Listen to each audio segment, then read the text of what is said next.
What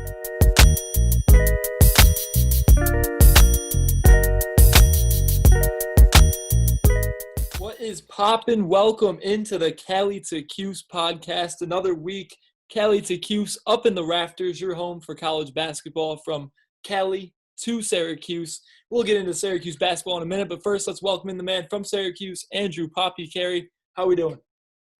Good. Ready to be on for another pod. Excited. Three ranked teams canceled tonight in college basketball due to COVID. Kind of disappointing, but hey, we got the bubble lined up for the tournament. We're ready to go. And I do have to call you out. A couple weeks ago on your one last thing, you called out Pascal Siakam. The Raptors haven't turned it up, but Pascal Siakam has since you called him out. He had a triple-double the other night, putting up a lot of assists now, but the Raptors are still garbage. It's about time. The Raptors are garbage. Speaking of the NBA, Lucas, how you doing? I know your Warriors got a big matchup tonight on the night we're recording this on Thursday. Right. No game Saturday for them. That already got announced that Phoenix and Warriors will be postponed. Coming off a 7-game homestand, going 4-3. I would have loved to have seen 5-2. Kind of a must-win between the Warriors and your Nuggets tonight.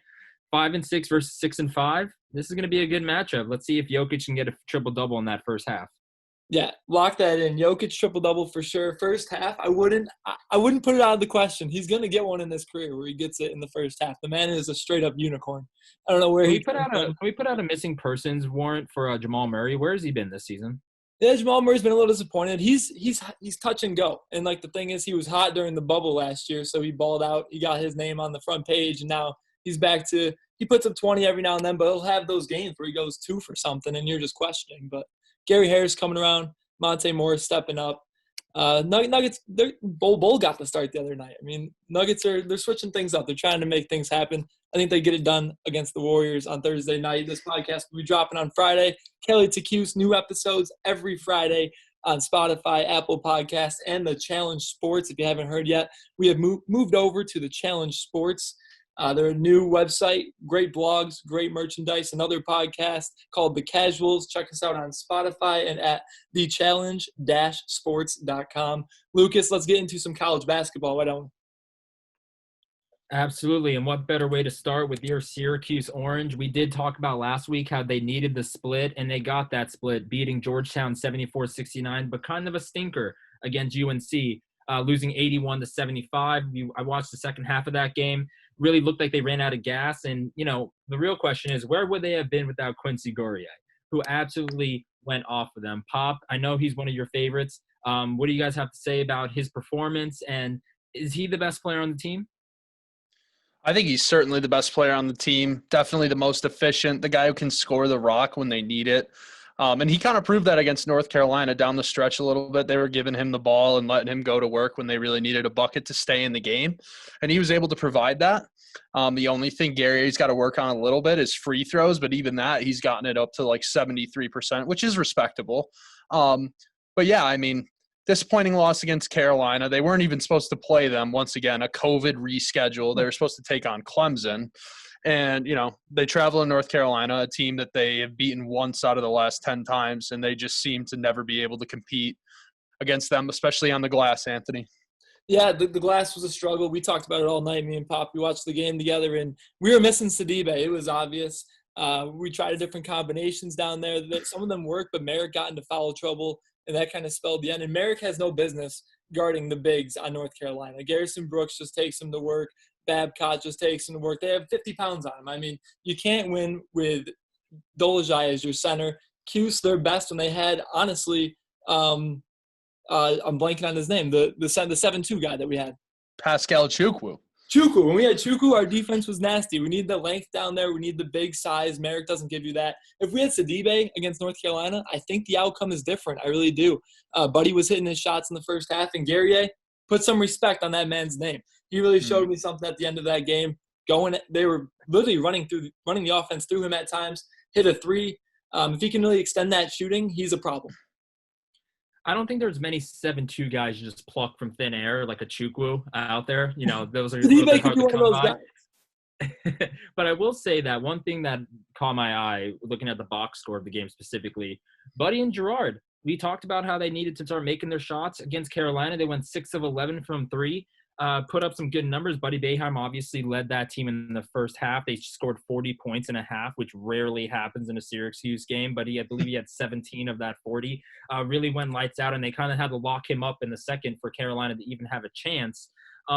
Looking down at this shot attempts per player, that I think is the biggest struggle for Syracuse right now. We talked about it offline, and the leader in shots is Alan Griffin, who probably had the hottest start to begin with.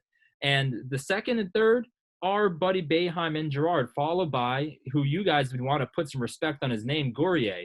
Is this a shot attempt selection disparity? Is this a problem for Syracuse right now, Pop? Like, do you believe that Girard should be shooting more shots than Gourrier, or even Richmond at that point?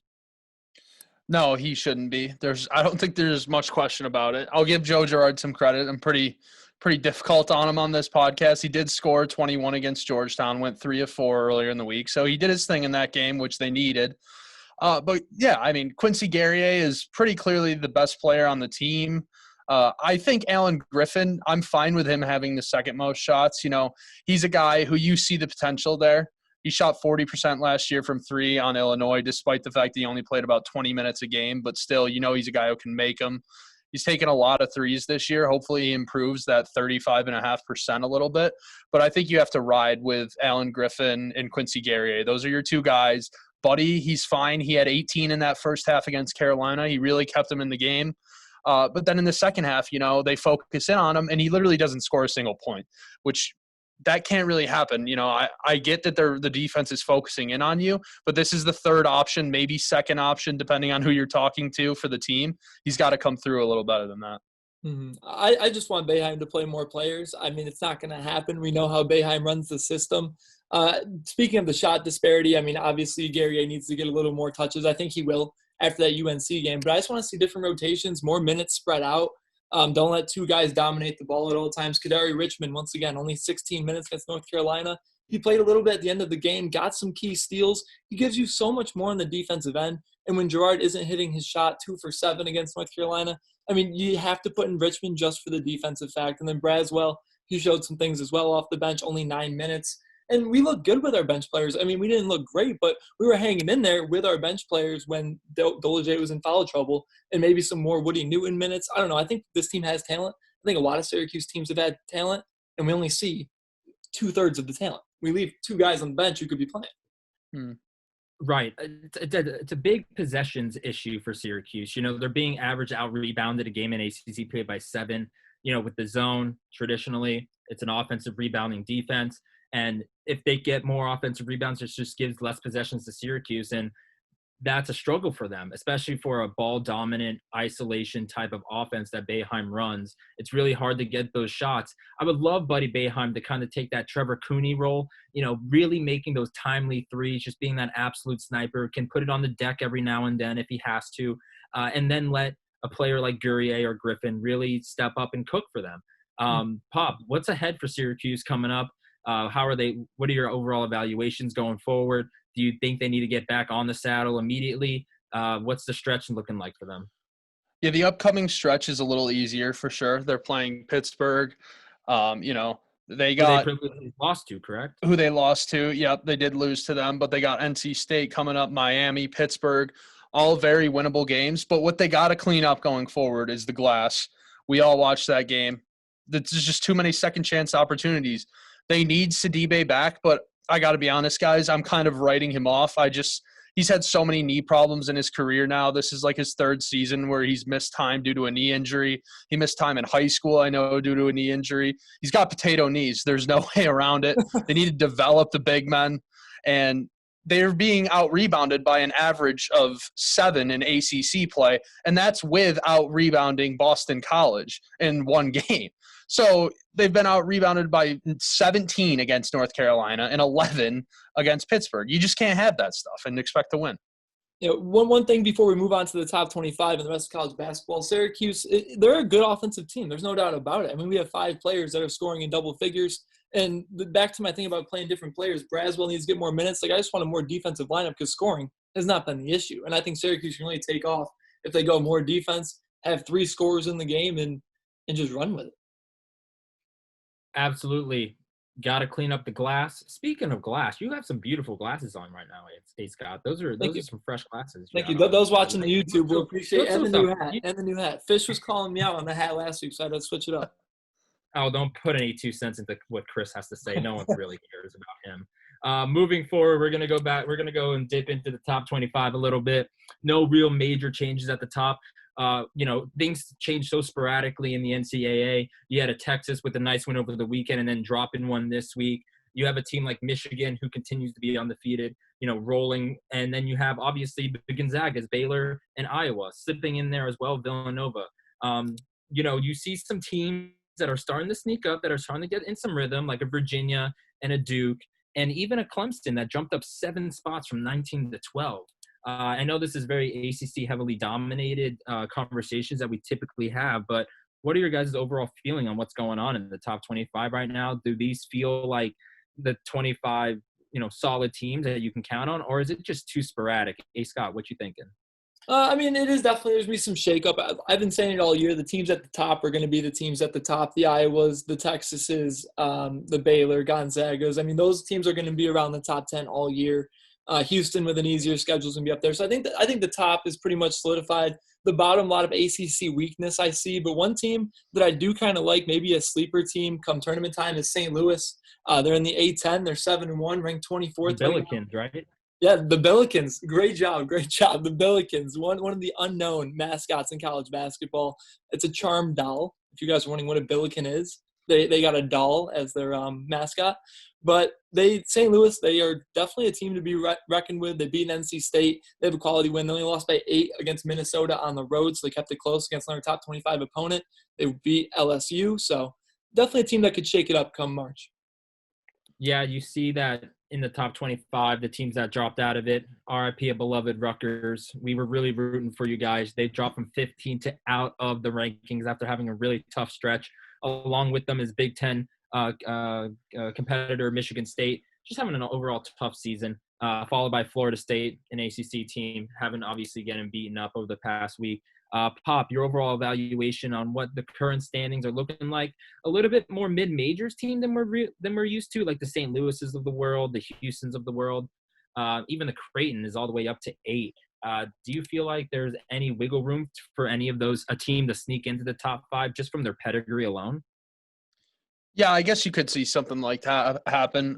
Wisconsin's certainly going to take a huge drop down after getting embarrassed by Michigan. I know it was on the road, but we'll talk about that game. That was crazy to watch. And, obviously I think that the Big Ten is top to bottom the deepest conference, but I really like the upper echelon of the Big 12. I just think that they probably have the better top-tier teams, in my opinion, and that just really stems from the guard play in the Big Ten, or lack thereof, I should say. There's just not a lot of great guards on those really good teams in the Big Ten, and that can only take you so far. But, yeah, it's definitely been interesting to see. I mentioned it last week on the pod. I know a lot of mid-major teams creeping up there. Even Villanova is technically a mid-major, I guess, but we all know that they're really not, but they're third in the country. So it's just been interesting to see how they've had a really nice year, a lot of the mid-majors. Definitely. It's going to be interesting shaking down the stretch. Obviously, bubble's going to be coming into play. We'll start talking about that in a few weeks on the podcast as well. But first, let's keep talking about the top dogs. The Big Ten, we've been saying they're one of the best conferences in college basketball, and 2 of their top dogs went at it on Monday, I believe. Was it Tuesday? What day was it? Tuesday. It was Tuesday, yeah. Tuesday night. And Michigan came to play. Michigan was undefeated. Poppy was questioning if they had played anybody good up to this point. This was their first real test, and they showed up. They won a 48-10 run, beating Wisconsin 77-54. Poppy, I got to ask you, because you were doubting them, is this what you needed to see? This is what I needed to see out of Michigan. They came in, they handled their business against a very experienced Wisconsin team. Hunter Dickinson, he did his thing. But, I've mentioned it once again. I'm going to talk about guard depth. They got a transfer from Columbia, Mike Smith. He showed up. Hunter Dickinson did his thing, like I mentioned. Chaundi Brown, a transfer from Wake Forest. So they're really relying on the transfer portal in order to get their contributions at guard, which is a little unique. And it'll be interesting to see how that plays out given the limited practice time because of COVID and these guys, their first year in the program, getting acclimated. But right now it's working. Yeah, Mike Smith definitely surprised me, guard from Michigan, transferred from Columbia. He would have set a bunch of records there at Columbia if he stayed. And Lucas, are they better than Iowa, though, this Michigan team? You liked them against Wisconsin, but can they compete with Iowa? I feel like they might be the top dog, even though they have a loss to their name. Right. A couple things with that. Just goes to show you, hedge pop. He hated Wisconsin, always loved betting against Wisconsin. Then he went with Wisconsin against the Michigan team. Like, I learned my lesson. And then they just do it to him, and they get blown out by 23. Mm-hmm. And let's be clear, that 23-point deficit does not do the justice of what really that game was. No. That was in the 40s from the get-go, and it was garbage time. It shouldn't have even gotten even close to what that final score was. It was a Michigan rout. It wasn't even close. You had players like Isaiah Livers absolutely playing out of his mind. Their point guard reminds me a little bit of Derek Walton 2.0, able to create his own shot and do his thing a little bit. I said on the last podcast that I think Michigan probably has the best overall depth versus a team like an Iowa who just has the best player in college basketball to begin with. And last podcast, I did say if I was to put my money on the two, it always turns out to be the best player on the best team, in my opinion. With Luka Garza that can get you 25 and 15 per night on a given night. That's just too good. And then you have the supporting cast just chipping away. And if the guard play does come down to a factor, I do give the edge to Michigan, but Michigan's like an A and Iowa's like a B+. And so I think but Steve Bohannon out there, he's a really good player. And I think that I would give the edge to Iowa still. Yeah, I mean, it's definitely – these two teams are very similar in my mind. You have the star big man, Hunter Dickinson for Michigan, Luka Garza for Iowa. I think Iowa has a little more depth on the guards. But Michigan's guards, they're definitely been around the block. Mike Smith, a transfer, I believe is a senior, and Eli Brooks, another senior. They got experience, but are you taking Michigan or Iowa right now, or another team, Poppy? Right now, I think I am going to take Michigan. They showed me a lot. I think Wisconsin is probably the third best team in the Big Ten. I think Michigan and Iowa have kind of separated themselves from the pack a little bit. There's no doubt about that. And it's kind of unfortunate for us college basketball fans because we're going to have to wait until March 4th until they play each other, and we see that matchup between Dickinson and Luka Garza that a lot of people are looking forward to. Mm-hmm. Let's just keep our fingers crossed that doesn't get postponed. Let's make sure it happens to begin with. I'm happy to wait a month. Just make sure everyone's good or a couple months. Let's just make sure both teams are fully healthy and ready to go. Start bubbling up now for that game. I cannot have another Gonzaga Baylor cancellation. Like, that was terrible to begin the season. Yep. And speaking of big games, Texas Tech, they have a big week. They have Baylor coming up on Saturday. But last night, on Wednesday night, they took down number 4 Texas, who I thought was one of the best teams in the country. Texas Tech and Mac McClung with the game-winning 3 with 3 seconds left beat Texas 79-77. This was a hell of a game from start to finish. Both offenses up and down the court. Shaka Smart, Chris Beard, great coaching matchup. And this really shows you that depth, or not depth, but just the strength that the top 10 or the top 5, top 3 of the Big 12 really has. Those teams at the top are scary. Lucas, Texas, Kansas, Baylor, Texas Tech. This was an exclamation point win. Right. Mac McClung, usually known for his dunks, but actually is a fantastic scorer. The transfer from Georgetown really struggled out there with Patrick Ewing, but he seemed to have found the right fit at Texas Tech. And he's a much-watched player. I think he's exciting, and he hit a huge shot against a Texas team that we're high on, and I'm still high on them. I think I would probably still give the advantage to Kansas. That pedigree is just too good. They've been there before. It doesn't matter. Bill Self just brings in the talent and is able to just execute on that. I'm not that impressed with Baylor yet. I just haven't seen them enough yet. What have they done for me lately? And so I think this game against Texas Tech is going to be the first step into answering those questions. Yeah, it'll definitely be a big step for both teams. I'm sticking with my Red Raiders, though. Last week I said it. I like Chris Beard as a head coach a lot. He brought in the transfers, Mac McClung, Marcus Santos Silva. And they're a team with a lot of experience. Kyler Edwards, I feel like that guy's been there for years now. And, they just are one of those teams in the Big 12 that can really win on any given night, like we mentioned at the top of the conference. Kansas, I'm a little down on them this year. They're just not impressing me that much. And I don't know if the talent level is where it normally is for a Kansas team. Yeah, Kansas, they did just suffer a loss to Oklahoma State. Those Bill Self teams, they just get better as the year goes on. They're going to be a team to definitely watch out. I think they do have talent. I like this Texas Tech team a lot. But Baylor, I've been saying it from the beginning. Baylor, they they're going to be a tough team to beat. They have the experience. They have two great freshmen, Jared Butler, Davian Mitchell. You're going to see it on Saturday. We're going to preview that game in a minute. But let's just quickly move down the rundown here to the Blue Bloods. They're struggling this year. The Blue Bloods, man, I don't know what's going on. Kentucky, 4-7. Duke does have a winning record, so I can't harp on them too much, but they have no quality wins at all. I know you've been high on this UK team, Lucas. Big Blue Nation. They're down this year. Are you still riding the wave? I mean, I gotta die on the Calipari Island here, or the hill for the record. I think it's just a tough season. It's hard for these teams that have so much freshman talent to just ease right into college experience, which what is this college experience really to begin with? No crowds, no energy. John Calipari even admitted I shouldn't have scheduled such a hard non-conference schedule to begin with. They were playing top 15, top 20 teams every single day. And that's tough to swallow when you're 1-5, 0-5, 1-6, and all going down the line. It's been a tough stretch for them. The SEC is a little bit easier, so they'll get some wins. They'll be around the conversation. They'll be on the bubble just because of the pedigree. But this comes down to a bigger thing. Right now, Duke and Kentucky just haven't been able to recruit that well. If you look at NBADraft.net, which I just checked, only one player two players are in the first round projected to go from either of those schools. And one of them is BJ Boston in the top 10. And I've seen enough BJ Boston, and he is not the 10th best recruit coming out of the school into the NBA.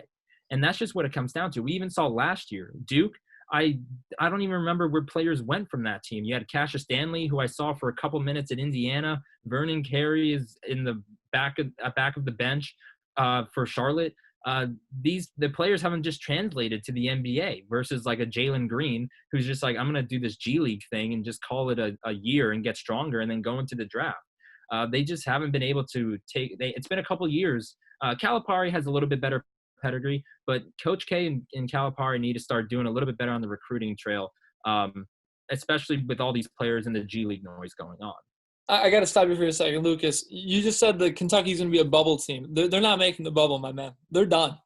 Kentucky's done. They're 4-7, lost 20 to Alabama. This team just doesn't have the talent this year. You're right about the recruiting. It's just not there this year. The players aren't showing up, but they're not in the bubble this year. I mean, they can get hot. They could get hot. In my personal opinion, I don't think recruiting's the problem at all. I mean, these guys are coming in top 5 recruiting classes every year. It's probably a little bit more on player development, you know? I mean, Yeah, Vernon Carey, obviously, he's like you mentioned, sitting on the back of a bench, and they don't really have a lot of players either school playing in the NBA that's a rookie this year. But, I mean, they're certainly still bringing in talented guys. You are starting to see more of those talented guys go to the G League, like you mentioned, Lucas, which will probably hurt these teams a lot. But for Duke, you know, they're 5-3 and they're 3-1 in the ACC. You mentioned it, Anthony. They got no good wins, literally none.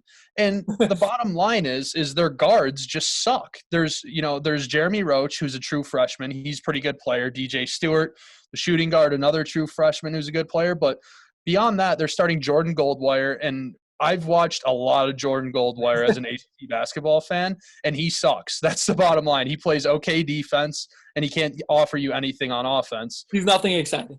Yeah, that's what you're seeing. You're seeing Duke, trot out some guys that aren't Duke-like, I guess you could say. And right now they're kind of paying for it. And you add on the fact that they've been paused because of COVID and Coach K missed the game. And suddenly this is a team that looks very average. Definitely they could be on the edge of the tournament this year, which we never say about Duke if they keep this up. They did just lose by 7 against Virginia Tech, and that looked a lot worse than just a 7-point loss. But this just brings up the question. These teams love to do the one-and-done strategy. Obviously, the Zions of the world, the A. Davises of the world, they don't come around every single year. Does it kind of bring to the awareness the risk of using that strategy? Obviously, if you can get an Anthony Davis, a Zion Williamson, you're going to take them. But it just puts so much pressure on your recruiting year after year to bring in these top 5 guys, top 10 guys. And, yeah, they might have the talent in high school, but not every single guy translates. You get 1 or 2 busts. And it's a down year. Obviously, the pedigree of those schools is there. They'll be back. But it just – I don't know, fans – I know Kentucky fans, if they don't make the playoffs, I mean, you don't want to talk to them for 365 days. They're the most grumpy people in the world. They just love their basketball. And that's just unacceptable in Calipari land. Right. It's not okay. I think Pop makes a good point. The systems are there, just the player development is a little bit lacking. And they're just like looking for, if they see a list and they want to be on the top of it versus like, well, how does this team actually fit in with us? You see a player like Jalen Suggs, who's probably projected to go number 1 right now. He has fit in seamlessly with the Gonzaga team that is just a well-oiled machine. And I couldn't see any of those players that Duke and Kentucky got putting them into a system like a Gonzaga. And I think that a testament to Jalen Suggs' selflessness and able to just care about winning versus, the accolades that come with it. I think there certainly is an issue for one and done schools, though. Having these players go to the G League is going to hurt them. Duke's missing Jalen Johnson, which I didn't mention. When he comes back, they will get better. But yeah, I think this is going to be a problem going forward for them, especially, these are kind of schools that haven't had to rely on their player development in the past. And right now, a prime example on Duke is Wendell Moore. Last year he came in as a true freshman, very highly rated guy. I'm sure he was a top 20 recruit. And he's averaging 6 points per game this year in his sophomore campaign after averaging somewhere similar to that in his freshman campaign. That's got to improve. He's an extremely athletic, talented player, and he just hasn't gotten better. Yeah, I think it's going to become – I think Jalen Johnson, when he comes back, Duke is obviously going to accelerate. They are going to make the tournament, but they're not going to be a top seed. Definitely a down year for the Blue Bloods, and it just brings the attention the risk because they get it done every year that you don't even think about really the risk of just going these one-and-done routes and having to reload every year. But now you're seeing it. These down years can happen. Any quick predictions of Duke? Are they a bubble team solidified in or not going to make the tournament? I think they're probably going to end up making it, but there's not a lot of quality wins out there that they can even get. They do play in the ACC, but the conference is down this year. Whether or not, I'm not saying they got to run the table by any means, but they got to start beating some of these good teams, the Clemsons, the Louisvilles. They're going to need some big wins down the stretch because, like you said, I'm sure their metrics, their net rating, as they call it, is way down because they don't have any good wins. Yeah, it's going to be interesting because all the COVID cancellations, it's a different year. A lot of teams are self-imposing sanctions. I mean, Duke's going to beat up on the Georgia Techs, the Notre Dames, the Wake Forest, the BCs, and that's going to get them close to 15 wins even without beating any solid teams. They're going to get a couple good wins, so with that puts them in my book. Lucas, your thoughts? There's only one net rating, and that's viewership. Everybody needs Duke in there to be able to even care about the tournament because they see Duke on the bracket and they're like, maybe they can go all the way. I think they get in just simply because they'll get to that 15 win mark. Yeah, I'm sorry about the 18 wins because they're not getting there. I forgot that a bunch of non-conference games were canceled. They're only 5-3, so they don't even need 18 wins essentially because teams aren't playing that many games. Yeah. The only reason they're 19 is, like you meant, ranked 19th is because of that, the Duke pedigree. I mean, they're not a top 25 team. I'm just counting real quick. They have 14 games left on the schedule. So, yeah, I mean, think about it. They go, 7-7? 7-7 is definitely I could see that happening. And that means, they're 2 games over 500? Probably no tournament if they go 7-7 down the stretch. Mm-hmm. In ACC, we did say it's a down year, but anything can happen. Player of the week, though, it's time to move over. We have a new man on campus in Auburn, freshman guard Sharife Cooper. The man was ineligible, came back, finally ruled eligible by the NCAA, and he shined for Auburn. Bruce Pearl needed him. This team needed a spark. In 2 games, averaging 27 points per game, 4.5 rebounds, 10 assists per game. A lot of teams don't have film on him yet. Only 180 pounds, but Poppy, this man can ball. He certainly can ball. Another big-time recruit. 2 straight freshmen for our players of the week here. We're highlighting potential guys that could be in the NBA next season. Sharife Cooper, a big-time recruit for Bruce Pearl, who has been known to back up the cash with his scholarship a little bit. But that's all right, Sometimes we turn a blind eye to those things. But Sharife, he's going to be getting a bag next year. There's no doubt about it. This Auburn team, this is the recruit Kentucky needed. Stolen in the SEC. Luke. Yeah. He screams Tyrese Maxey to me. Just like a quick guard, get his own shot, get to the rim, can shoot, can do it all. You're right, A. Scott. No film on him. Nobody really knows his game yet. Bruce Pearl, I like him as a coach. Again, he does back up the cash, but Sharife is an excellent player, and he's going to be playing in the NBA next year. This Auburn team, 7-6. They were on a 4-game losing streak, and then they finally took down Georgia on the road by 18, excuse me. Kentucky's up next for them. Auburn, I hope they get into tournament because I want to see this kid ball out in March, prime time. Top NBA draft pick for sure, Poppy. Any last thoughts before we move over?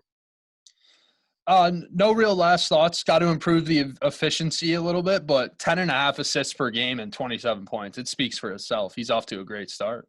That's all you need to know. Catch Auburn and Sharif Cooper taking on Kentucky. That game is on Saturday at 2 o'clock. Saturday is a great slate of games. Great slate of games on Saturday. Let's get into some. We'll give you some of our picks. Now, the lines aren't out on these, so we're just going to do money line picks, but go over to our Twitter, at Cali to Cuse. We'll post some lines for you, games that we like on Saturday morning. The big games on Saturday, though, starting at noon, a noon tip-off. The nooner, Poppy, I know you like your nooners. You like to get up for some basketball action. Ohio State at Illinois. Ohio State's on our list every week, but another top 25 matchup. Noon basketball I can deal with. Noon football I can't deal with. Ban noon kickoffs. It's a movement. That being said, Illinois, I think they're a little bit more talented team in this situation. Ohio State has proven, they can hang with some of the top-tier teams in the Big Ten, but I don't think they have the athleticism or the ability to cover Kofi Coburn inside. He's a monster. Give me the Illini. Lucas. I'm going to have to agree with Pop here. I did mention that Illinois has so much talent. Again, Ohio State is beaten up on some of my picks, like a Michigan State, like an Iowa, or like a Rutgers. They did come big for me against Rutgers, but against a team like Illinois, I think they have a little bit too much talent for them to handle. Give me the Fighting Illini here. Yeah, Ohio State's kind of my fraud of the Big Ten. They've been ranked. They've had some quality wins, but E.J. Liddell is their go-to man, kind of an undersized forward. Cockburn is huge down low for Illinois. The help defense might shut down Liddell. I like Illinois a lot in this one. You could see me betting the line depending on what it is.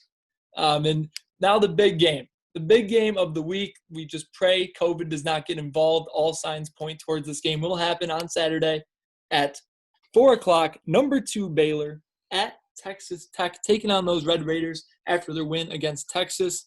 Lucas, Baylor, show me something. Are they going to get it done on the road? I think they will be getting it done on the road, but I'm more looking for the under in this game. I think both of these teams, Baylor's a little bit rusty. They're still getting their feet under them, but they're a great defensive team. I think that tendency is that Big 12 games are shootouts. And I think people are expecting this game to be in the 70s, 80s, and I don't think it's going to get to that. So when the line does come out, I would look for the under. Texas Tech is one of the few teams I think can beat Baylor. They run a very high, fast-paced offense. Baylor, though, great guard defense. Going to give Mac McClung some trouble, I think. I think this is the week Baylor stands up, proves that they're right up there with Gonzaga. They're going to take down Texas Tech. Okay, so I think Baylor is probably going to win the game, but that being said, I love Texas Tech with the points, assuming they're getting, like 4 or 5 points. I think it's going to be a very close game. To be different, I'll say they're even going to eke out a win, but it's going to be a close game. It's going to be interesting. Go Red Raiders. Yeah, I'm going to say Baylor by double digits. That can be my bold prediction, I guess, of the podcast right there. One last game on Saturday. Great slate of games all around. Moving over to the ACC, though. Number 18, Virginia, on the road against Clemson. Virginia trying to get their feet under them. Clemson, though, they keep rolling. Only one loss on the year. Yeah, go Tigers. I don't think UVA has it this year. Clemson, clearly one of the best teams in the ACC. Give me the Tigers. I'll go UVA on this one. I know Clemson's been on pause a little bit because of COVID. They've returned, but, a little limbo in their program. And I think they're a good team, but that transfer guard, we mentioned his name last week on the podcast. It's escaping. Nick Honor. I don't know if he's going to do what he's been doing in the non-conference in the ACC. So we'll see. Virginia's the real deal, though. Nick Honor is a smaller guard. Virginia defense, going to be troubles. That being said, Clemson defense also top-notch. Maybe the under, depending on what that line is. But I like Clemson, especially at home. I'll take the Tigers. All right, moving over from the college basketball scene on Cali to Cuse. We cover sports from the east to the west, everything in between. So we got some NFL picks, divisional round, second round, divisional round of the NFL playoffs.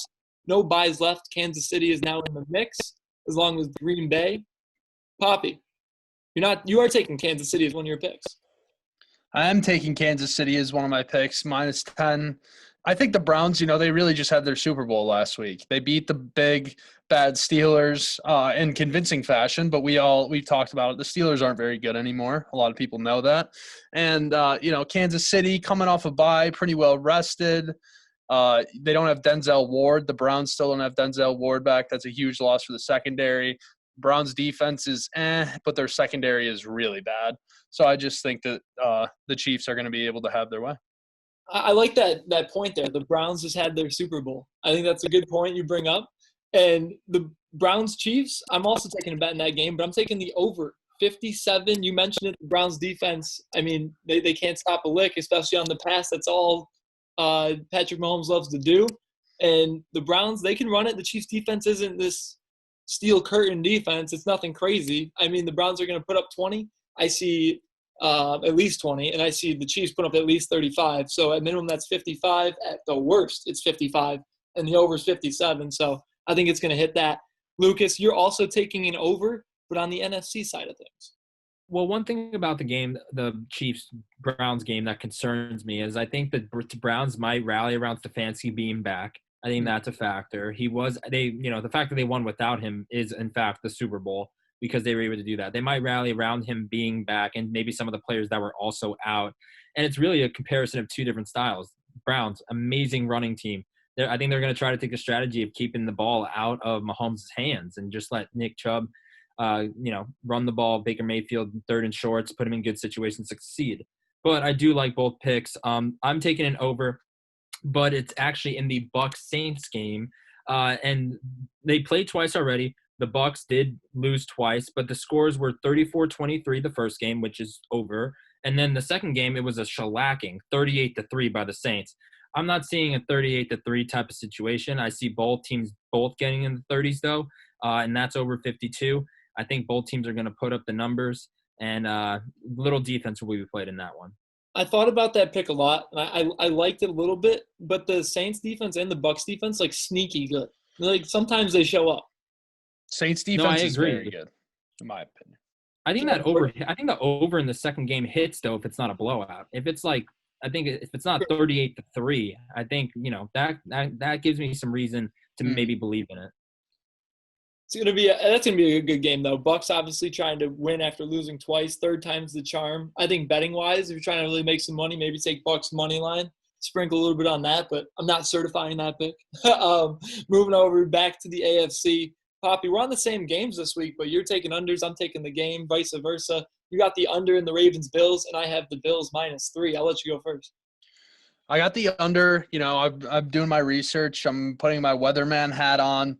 Potential snowfall in Orchard Park, New York that night, 8 o'clock. I just think that really will neutralize the Florida boy, Lamar Jackson, the dynamic runner.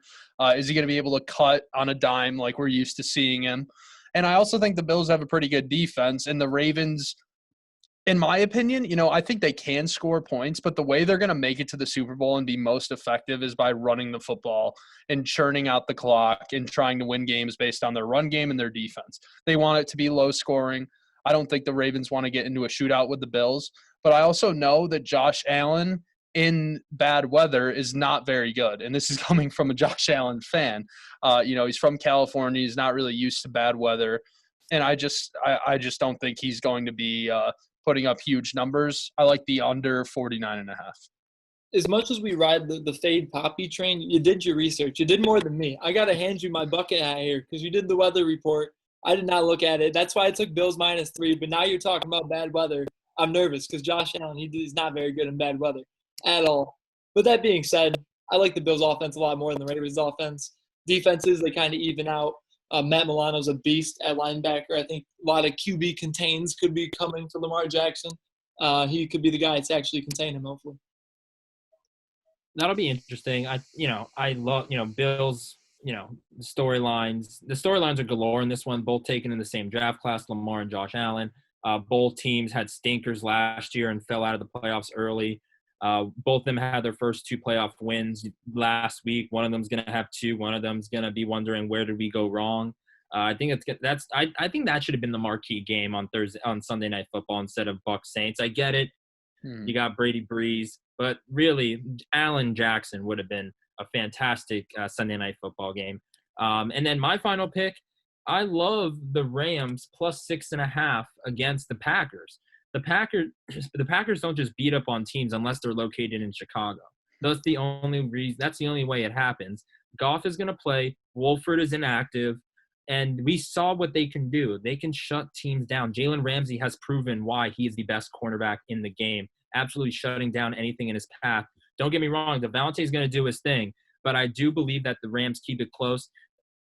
You might even want to sprinkle a defensive touchdown for the Rams because their Rams defense is so good that they always just make things happen.